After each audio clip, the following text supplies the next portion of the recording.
बोला। या महाराष्ट्राच्या सामाजिक न्यायाच्या लढ्यातील ओबीसी जे आहेत, ओबीसी आणि भटके विमुक्त जे आहेत, त्यांच्या आयुष्यातील आज काळा दिवस म्हणणं तरी हरकत नाही। It's a black day for OBC of Maharashtra.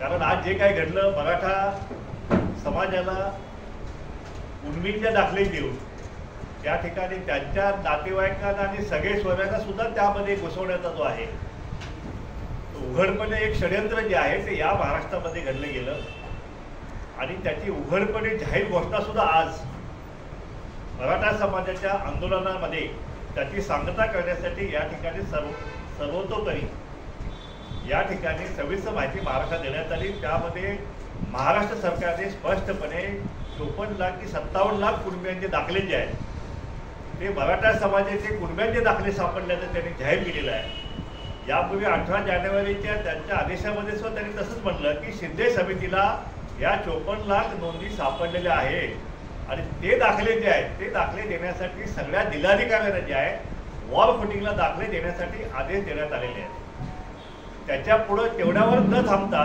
Maharashtra सरकारने मराठा समाजाच्या आंदोलनाच्या दडपणाखाली येऊन हा जो नियमावली जी आहे, हा जो कायदा जो आहे, जो SC ST आणि भटके विमुक्त ओबीसीसाठी जात प्रमाणपत्र देण्यासाठी जो कायदा 2000 सालचा आहे त्याच्यामध्ये त्यांच्या कलम 2H मध्ये त्याच्यावर स्पष्टपणे सांगितलं की फक्त रिलेटिव्ह म्हणजे फक्त रक्त नातेसंबंधातलीच फक्त त्यांना देण्यात येईल अशा प्रकारचा कायदा जो आहे तो यापूर्वी पारित केलेला आहे।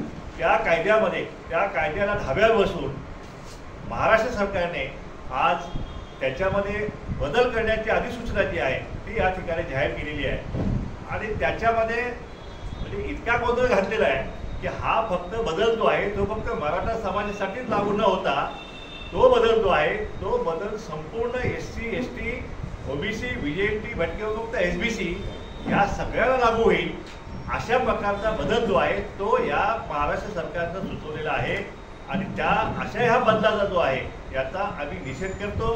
कुठल्याही ओबीसीला असेल किंवा माझ्या मते शेड्यूल कास्ट आणि दलित संघटनाला सुद्धा हा निर्णय जो आहे हा निर्णय मान्य होणार नाही। कारण याच्यामध्ये शपथपत्र देऊन फक्त शपथपत्र दिलं तरी सुद्धा जात मागासवर्गीय त्याला दाखला मिळेल कुणबी समाजाचा। अशा प्रकारे या महाराष्ट्रामध्ये या घटनेचे धिंडवडे जे आहेत म्हणजे चिंधड्या ज्या आहेत त्या कुठल्याही राज्यात झालेल्या दिसून येत नाही आहे।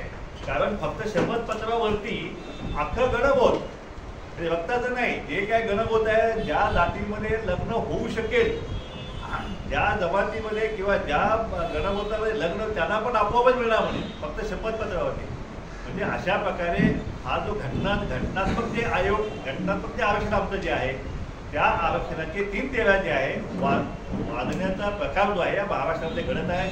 या जो अध्यादेश जो मसुदा जो आहे त्याने आता 16 फेब्रुवारीपर्यंत त्यांनी हरकती मागवलेल्या आहेत। या महाराष्ट्रातील किमान 3 कोटी ओबीसी बांधव जे आहेत याच्यामध्ये ह्या हरकती ज्या आहे या आदेशाला या मसुद्याला हरकती घेतल्याशिवाय राहणार नाही आहे आणि अशा प्रकारे हा अध्यादेश जो आहे हा अध्यादेश जरी त्यांनी काढला तरीसुद्धा त्याला आम्ही कुठल्याही परिस्थितीत, कारण ते मला माहिती आहे की आम्हाला माहिती आहे की आता सरकारला आमचं ऐकलं नाही म्हणजे हरकती 3 कोटी आल्या काय आणि 5 कोटी आल्या काय। शेवटी त्यांनी निर्णय घेतला की ह्या सगळे सोयरे आणि गणक होतं म्हणजे त्याच्या पुढं सगळ्या सोयऱ्यांच्या पुढं महाराष्ट्र सरकार गेलं आहे, गणक होताना सुद्धा द्यायचं। म्हणजे ही घटना जी आहे ही घटना महाराष्ट्राच्या सगळ्याच ह्या दलित चळवळीच्या आयुष्यातील हा काळा दिवस पडता हरकत नाही आहे आणि ह्याला ओबीसी भटके विमुक्त हे तर ऑप्शन घेणारच आहे, परंतु दलित बांधव सुद्धा जे आहे दलित संघटना सुद्धा या अध्यादेशाचा जो मसुदा जो आहे त्याला विरोध केल्याशिवाय राहणार नाहीत। या महाराष्ट्र सरकारने मराठा समाजाला खुश करण्यासाठी या ठिकाणी त्यांनी ओबीसी भटके विमुक्त दलित आणि ज्या काही शेड्यूल ट्राईब जे आहेत आदिवासी या सगळ्या समाजाला अंगवार घेण्याचं काम या महाराष्ट्र सरकारनं या अध्यादेशातून त्यांनी केलेलं आहे। या ठिकाणी आता जे काय घडायचं ते घडलं आहे तर त्यांनी घोषणा केलेली आहे, गुलाल उधळलेला आहे, हे सगळं बरोबर आहे। पण ज्या मराठा बांधवाला कुणबीचा दाखला दिला जाईल किंवा जो घेतला जाईल तो मराठा बांधव जो आहे तो पुन्हा मराठा म्हणून जे आहे मराठा म्हणून कुठलेही आरक्षण घेण्यासाठी तो अपात्र असणार आहे हे लक्षात सगळ्या मराठा बांधवांनी घेतलं गेलं पाहिजे.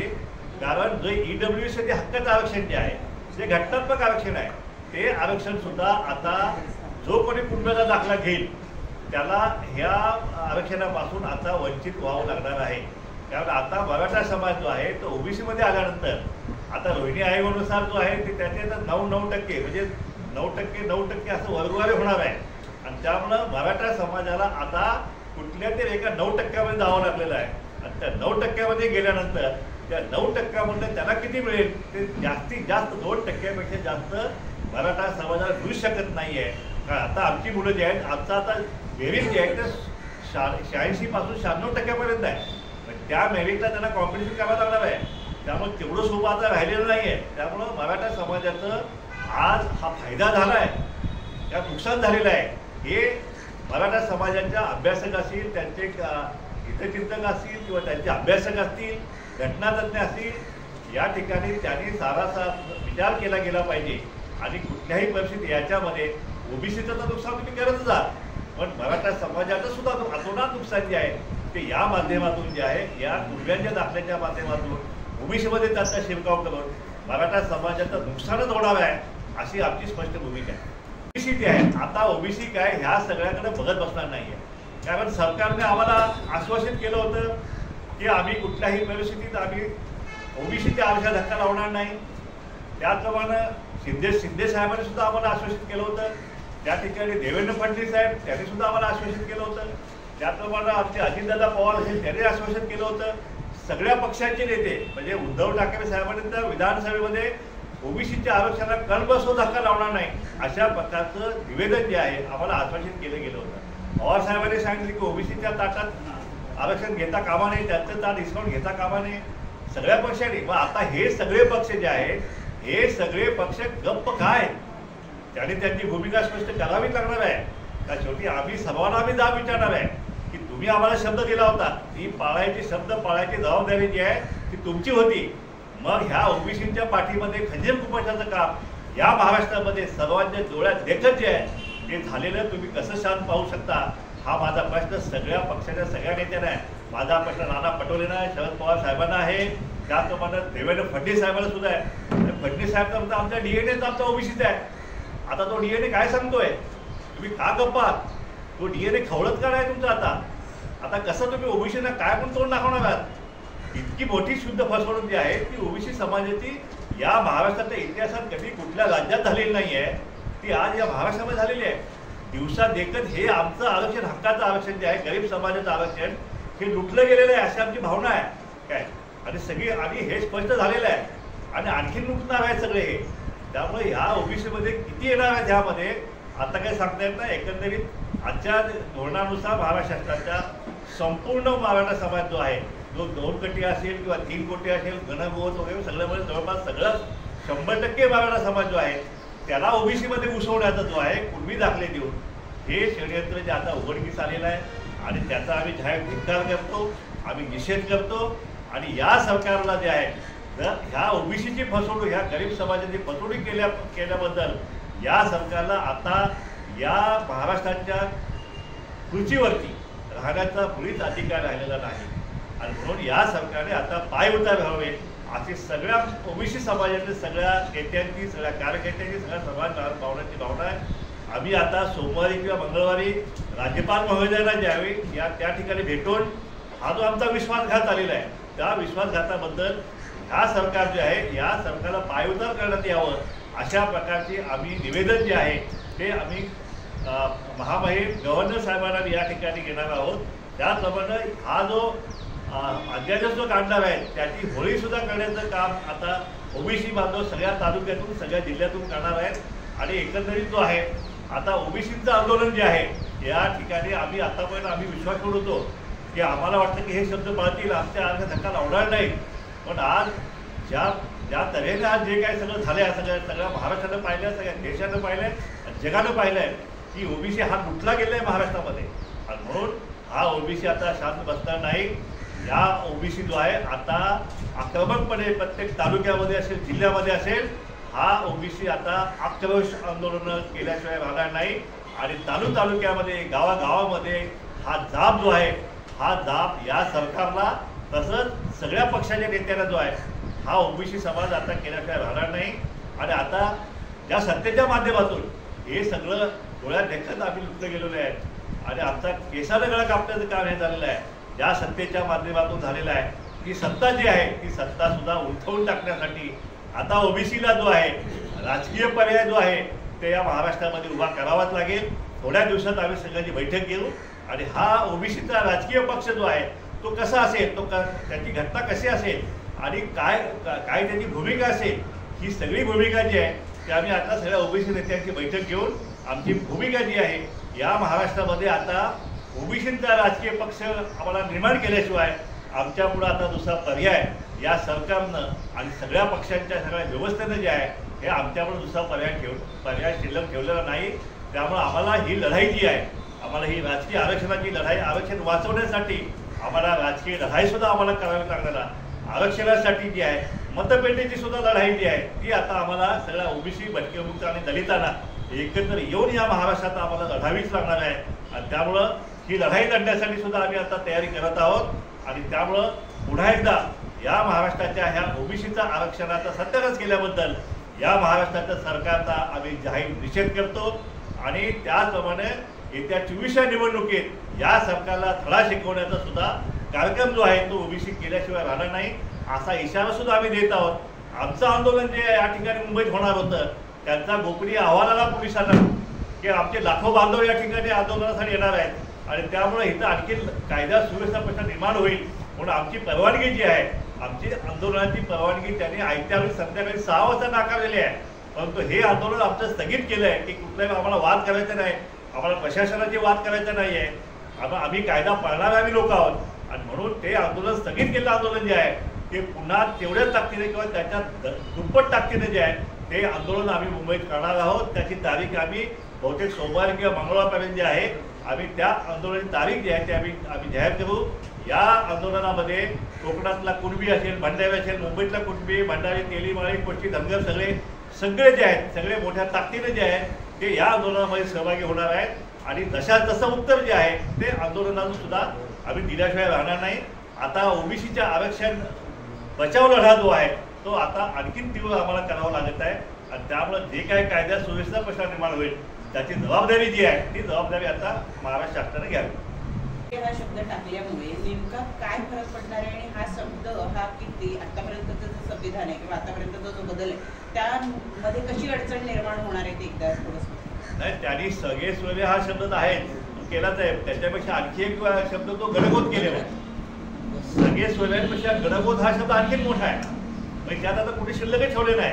म्हणजे अख्खा 100% समाज जो मराठा समाज जो आहे तो याच्यामध्ये कसा येईल, तो पूर्वी दाखले द्यायचे आणि त्यांना मागासवर्गीय नसताना सुद्धा बॅकडोर एंट्री करून अशा प्रकारे दुसऱ्या शपथपत्रावरती जात बदलून हा मागासवर्गीयाचं आरक्षण जे आहे ते हिसकवण्याचा निंदनीय प्रकार जो आहे तो या महाराष्ट्रात घडलेला आहे आणि त्याचा आम्ही कुठल्याही परिस्थितीत निकालाचा आम्ही लढा कोर्टात सुद्धा करणार आहे.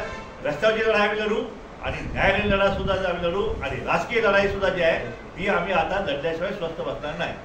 पण एक आता बघितलं की मराठा समाज इतक्या मोठ्या संख्येनं नवी मुंबईपर्यंत येऊन पोहोचला, त्यांची सगळी व्यवस्था, अशा सगळ्या गोष्टी झाल्या. यापूर्वी ओबीसीचे मोर्चे झाले पण ओबीसीच्या मोर्चांमध्ये आणि मराठा मोर्चांमध्ये एक फरक दिसून येतो मुख्यत्वे. तर तेवढं उग्र आंदोलन जेवढं मराठ्यांनी केलं तेवढं उग्र आंदोलन ओबीसीचं होऊ शकणार आहे का? मराठा समाज हा गरीब आहे असं सांगलं जातं. गरीब मराठ्यांचं आंदोलन झालं, 10 लाख गाड्या, 1000 कोटीचे पेट्रोल, 200 JCB, हेलिकॉप्टरवरून प्रवास, हे सगळं जे आहे 10 लाख लोकांची जेवणाची सोय, हे सगळं जे आहे हे सगळं जे आहे हा धनदणगा समाज असल्याशिवाय एवढं मोठं आंदोलन होऊ शकत नाही. आणि त्यामुळं आमचं आंदोलन जे आहे ते भलं एवढं मोठं होणार नाही आहे. मी हे म्हणत नाही की तेवढंच आमचं, पण त्याच्यामध्ये उग्रता आणि तीव्रता जी आहे ती आमच्या समाज बांधवाची आहे ती जास्तीत जास्त आहे. आणि कुठल्याही परिस्थिती आहे हे आमचं आरक्षण जे आहे हे आमचं आरक्षण वाचवल्याशिवाय आम्ही आता स्वस्थ बसणार नाही. मराठा समाजाला हे जे आरक्षण मिळालेलं जे आहे त्याने अजून सुद्धा विचार करावा. त्याच्यामध्ये त्यांचा फायदा आहे का नुकसान आहे, कारण वरचं 40% जे आहे ते आता त्यांनी कुणासाठी ठेवलेलं आहे ते सुद्धा त्यांनी विचार केला गेला पाहिजे. आणि ह्या फक्त ओबीसीत घुसून त्यांना असं वाटतंय की ओबीसीचं आम्ही राजकीय आरक्षणात आम्ही हिसकावून घेतलेलं आहे, पण तसं आता मुळीच होणार नाही. कारण आता आम्ही राजकीय दृष्ट्या सुद्धा आम्ही जागरूक झालेलो आहोत. आमचे उमेदवार जे आहे ओबीसीचे त्या ठिकाणी महाराष्ट्रामध्ये भले जिल्हा परिषद असतील किंवा पंचायत समिती असतील, हे सगळे उमेदवार जे आहेत नगरसेवक असतील ते ओबीसीचेच असतील. आणि ओबीसी जे आहे 60% महाराष्ट्रामध्ये आहे. त्यामुळं ही लोकशाहीची लढाई आहे. आणि त्यामुळं मतांची जर आपण बेरीज केली तर ओबीसी सगळ्यापेक्षा जास्त आहे. आणि म्हणून ओबीसी सोबत दलित आणि मुस्लिम जर सोबत आले घेण्याचा प्रयत्न करणार आहोत. हे जर एकत्र आले तर महाराष्ट्रामध्ये जवळपास 75 ते 80% आम्ही जाऊ. आणि त्यामुळे ही लढाई जी आहे ही लढाई तेवढी सोपी जी आहे ती आता इतरांची लढाई राहिली, आमच्यासाठी ही लढाई आणखी सोपी होत चाललेली आहे. म्हणून ही लढाई जी आहे ही लढाई आम्हाला लढावीच लागेल आहे. त्यासाठी एखादा पक्ष जो आहे तो आम्हाला काढावाच लागेल आहे. आणि त्याशिवाय आमच्याकडे आता पर्याय नाही. आम्ही सुद्धा ओबीसीना आता पर्याय जो आहे तो आम्ही देण्याचा आम्ही ठरवलेला आहे. मुख्यमंत्री स्वतः गेले, त्यांनी ते परिपत्रक दिलं, उपोषण सोडलं, याकडे कसं पाहतं? मुख्यमंत्र्यांनी आम्हालाही शब्द दिला होता. आता त्यांनी शपथ घेतली होती की मराठा समाजाला आम्ही आरक्षण दिल्याशिवाय राहणार नाही. आता ही शपथ होती का ते कोर्टात टिकणारं ते त्यांनी ते राज्य मागासवर्गीय आयोगाचं ते मागासवर्गीय पुन्हा चालू केले ते होतं. एकंदरीत पाहता ही जी शपथ घेतली त्याच वेळी मनात अशी एखादी शपथ घेतली असती आम्ही ओबीसीचं सुद्धा आरक्षण जे आहे त्याचा आम्ही सत्यानाश करण्याची शपथ सुद्धा जी आहे ती घेतली की काय असं सुद्धा आम्हाला आता शंका येत आहे. त्यामुळं शिंदे साहेबांनी जे काय केलेलं आहे त्याचं ओबीसीचं आरक्षणाला त्यांनी कसा घात केला नाही हे त्यांनी आता स्पष्ट करावं. त्याप्रमाणे या 54 कुणबी नोंदी ज्या आहेत त्या नोंदीमध्ये 11 वेळा म्हणजे त्याची रिपिटेशन किती झालेलं आहे, जुन्या कुणब्यांना किती दिलेले आहेत याची स्पष्टता जी आहे ती आता महाराष्ट्र शासनानं ताबडतोब या ठिकाणी केली गेली पाहिजे अशी आमची मागणी आपल्या माध्यमातून आहे. त्याप्रमाणे ओबीसीच्या इतर मागण्या ज्या आहेत त्याच्यामध्ये जात न्याय जनगणना आहे, जो निधी मराठा समाजाला आहे तेवढा निधी ओबीसी समाजाला, त्यांचे हॉस्टेलचा निधी आहे, त्यांची ज्या 1,59,000 जागा ज्या आहेत त्या जागासुद्धा भरण्याचं जे आहे त्या अशाच प्रलंबित ठेवलेल्या आहेत.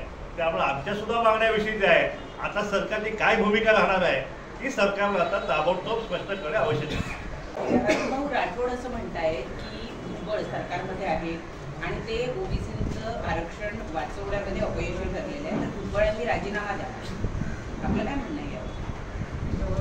हे पहा, भुजबळ साहेब हे एकटे या कॅबिनेटमध्ये लढत आहेत. इतका त्यांच्यावरती म्हणजे जरांगेंनी त्यांच्यावरती इतक्या खालच्या लेवलची टीका केली आणि त्यावेळी त्यांच्या पक्षातला एकही आमदार किंवा एकही नेता हा त्यांच्यापासून आला नाही, त्यांच्याबद्दल बोलायला तयार नाही. त्यांचे पक्षाचे सगळे नेते हे सुद्धा गप्प मुख करून बसले. आम्ही सगळं ओबीसी आम्ही त्यांच्या पाठीमागे आम्ही ठामपणे उभा राहिलो आणि त्यामुळं त्यांना अजून त्या सरकारमध्ये राहून लढण्याची शक्ती जी आहे त्यामुळे त्यांना मिळाली. म्हणून आमची त्यांना विनंती आहे, आमची त्यांच्याकडे मागणी आहे की त्यांनी कुणी मागणी करायला राजीनामा द्या. मुळीच राजीनामा जो आहे तो द्यायचा नाही. त्यांचा लढा जो आहे तो या कॅबिनेटमध्ये किंवा सरकारमध्ये राहूनच त्यांनी तो लढा जो आहे तो आमचा लढा जो त्यांनी लढावा आणि आता लढतच आहे पण आणखीन तीव्रतेने लढावं यासाठी आम्ही त्यांची भेट घेणार आहोत आणि त्यांना सुद्धा आम्ही या लढ्यासाठी त्यांचं मार्गदर्शन जे आहे ते सुद्धा आम्ही त्यांच्याकडून घेणार आहोत. तुम्ही म्हणताय राजकीय पक्ष आम्ही सुरू करू, कोण नेतृत्व करणार मग या संपूर्ण 350 जाती आहेत, एवढी मोठ्या प्रमाणावर लोक आहेत, तुम्ही म्हणताय 60% लोकसंख्या आहे, कोण नेतृत्व करणार या नवीन ओबीसीच्या पक्षाचं? पण असं आहे, ओबीसी हा अनेक जातींचा समूह आहे, वेगवेगळ्या जमाती, यामध्ये तिली साळी माळी कुट्टी कुंभा धनगर वडा अशा सगळ्या जातींचे समूह आहे. आता या ठिकाणी आपण पाहत आहे की मी सुद्धा एक प्रमुख जात आहे, धनगर समाज नेता आहे, हे आमचे कोकणातले कुणबी समाज नेते आहेत, हे आगरी समाजाचे नेते आहेत, ते कुणबी समाजाचे नेते आहेत, अशा वेगवेगळ्या जातींचे समूहाचे नेते म्हणून हे आहेत. त्या सगळ्या नेत्यांची जी आहे नेत्यांची म्हणून आम्ही ओबीसी जनमोर्चा जो आहे अशा प्रकारे जनमोर्चा संघटना काढलेली आहे. त्यामुळे हे नेतृत्व जे आपलं सामूहिक नेतृत्व असणार आहे आणि हे नेतृत्व जे आहे या ओबीसीना पर्याय जो आहे तो दिल्याशिवाय आम्ही राहणार. प्रकाश जी, हिंदी में बताइए कि मराठा 16 तारखेपर्यंत या अध्यादेशासंदर्भात ज्या आपण हरकती आहेत त्या मागवण्यात आलेल्या आहेत. त्यानंतर तुम्ही न्यायालयात जाणार आहात का, की अगोदरच तुम्ही न्यायालयामध्ये या संदर्भात याचिका वगैरे दाखल करणार आहे? कशा प्रकारची रूपरेषा असणार आहे न्यायालयीन हे लढ्यासंदर्भात? पहा, आजच आमच्या वकिलांची आमची बैठक त्या ठिकाणी ठरलेली आहे. या ठिकाणी आता जो दिलेला आहे हा फक्त मसुदा आहे, ही काय फायनल नोटिफिकेशन नाही आहे. आणि फायनल नोटिफिकेशन येण्यासाठी ह्या सगळ्या 16 फेब्रुवारीपर्यंत त्यांना वाट पाहावी लागणार आहे. आणि 16 फेब्रुवारीपर्यंत आम्ही कोट्यावधी ओबीसी जे आहेत, ओबीसी बांधवांच्या हरकती ज्या आहेत, ज्या ठिकाणी कुटुंबियांच्या येतील, अजबांच्या येतील, माळ्यांच्या, साड्यांच्या, आग्र्यांच्या सगळ्यांच्या येणार आहे, त्या कोट्यावधी हरकतीचं सरकार कसं काय करणार आहे? आणि जर सुद्धा ह्या हरकतीचा विचार न करता जर सरकारने ते केलं तर मग आता त्याला आम्हाला न्यायालयात आम्हाला लढा द्यावाच लागेल, न्यायालयात आम्हाला हरकत घ्यावीच लागेल. आणि फक्त आम्हीच नाही, कारण ह्या अध्यादेश जो आहे, मसुदा जो आहे, हे नोटिफिकेशन निघणार आहे 16 तारखेला. त्याचा परिणाम जो आहे तो शेड्यूल कास्ट आणि शेड्यूल ट्राईबच्या लोकांना सुद्धा त्याचा फटका बसणार आहे. म्हणून ते सुद्धा जे आहे ते सुद्धा ऑब्जेक्शन या ठिकाणी घेणार आहेत. त्यामुळे किमान 7 ते 8 कोटी जे आहेत या ठिकाणी हरकती सूचना महाराष्ट्र शासनाकडे आल्याशिवाय राहणार नाहीत. आणि एकंदरीत आता जर चॅलेंज करता आला तर आता सुद्धा करू. आणि जर मसुदा निघाल्यानंतर असेल, म्हणजे नोटिफिकेशन निघाल्यानंतर करायचं असेल तर नोटिफिकेशन निघाल्यानंतर सुद्धा करू. पण कुठल्याही परिस्थिती जे आहे ते आम्ही या व्यवस्थेत त्यांचा मसुदा असेल किंवा नोटिफिकेशन असेल त्याला आम्ही न्यायालयात आव्हान देणार आणि कुठल्या परिस्थितीत न्यायालयामध्ये मुळीच टिकणार नाही अशी आमची धारणा आहे.